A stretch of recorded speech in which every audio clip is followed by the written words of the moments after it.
Hey staff, I'm having to communicate this with you via video today because I am unfortunately off campus and I'm working with Dr. Macklin on a couple items for next year, specifically in terms of some budget pieces as well as some student recruitment pieces. That said, I really felt necessary and really wanted to take a moment to talk with everybody today about a couple pieces that have been kind of weighing on my mind. The first one that I really wanted to discuss was just building relationships with our students. Our students are great kids. Sure, they may be frustrating at times, they may talk a lot, they may be off task, they may be, you name it. But there are a couple items and a couple of pieces that sometimes I think we just need to be mindful of and just be cognizant of when dealing with some of these issues. The first thing that I really want to talk about is really developing those relationships with kids in that positive way. And by that I mean it's important to tell kids that they can achieve, that they're doing good, that they're doing well, that they have the ability to do well. And you can do small things like praise their effort. So if you say something like, hey Johnny, what, I really appreciate your efforts today. You're working hard and you're staying on task, and that just makes me proud of you. And using that exact word, be proud of your students.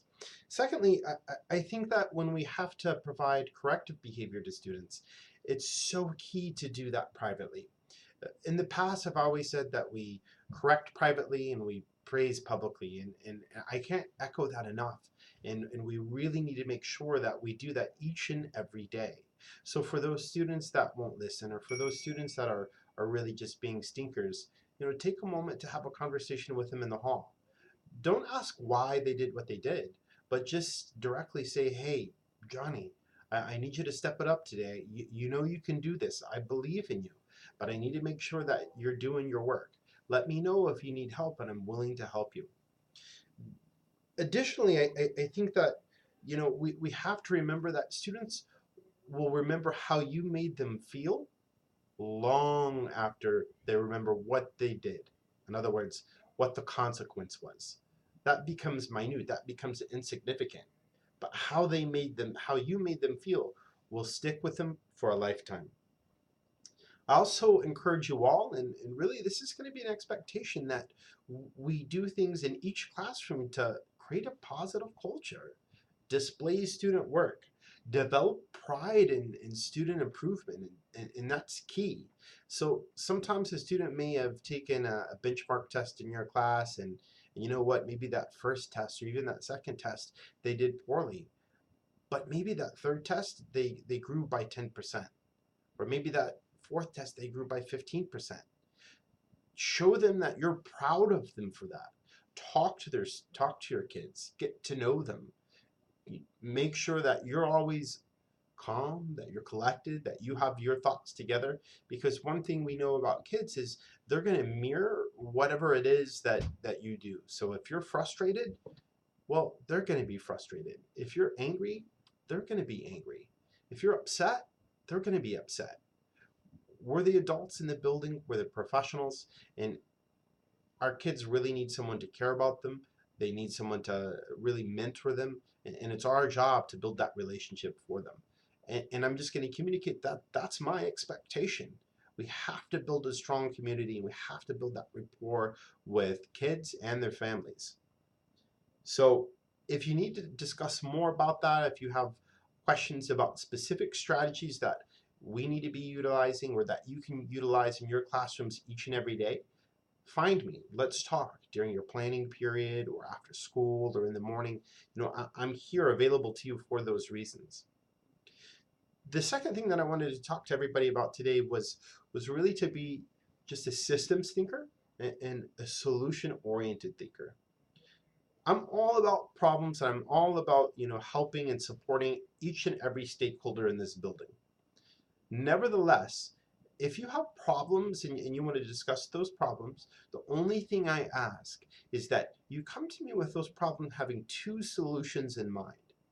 Make sure that you think through what exactly the problem is, reflect on it, and come up with two solutions. What is it that you can do that can fix the problem? What is it that we could do as a school if it's a school-wide issue to address that in a sustainable way?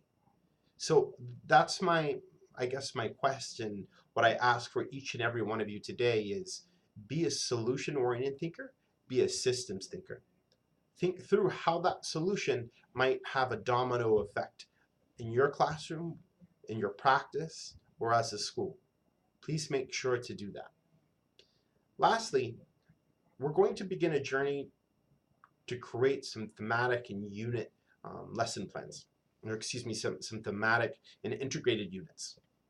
So that's going to create a lot of work over the next really 4 to 5 weeks in terms of what we do on Wednesday afternoons, developing some themes for units, seeing how all types of standards and all content areas can fit in under that umbrella of the unit. And so what we know is this is so key for youth and middle grades because it really wraps up all learning into one umbrella of a theme or one umbrella of a unit.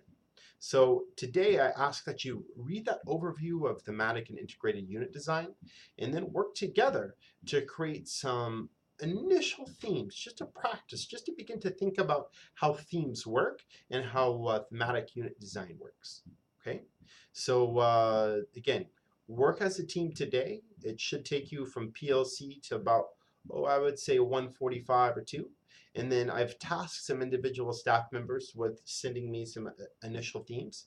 And then after that, I'd like to use the additional time for you to lesson plan, to call parents. That's a huge component of sometimes that we forget about. Make sure that you use your day to the fullest and really work hard to make sure that some great work gets done. I want to thank you each and thank everyone because you guys, I know you give your all to this. I know that it's hard work, and I appreciate what you do for kids. Thank you.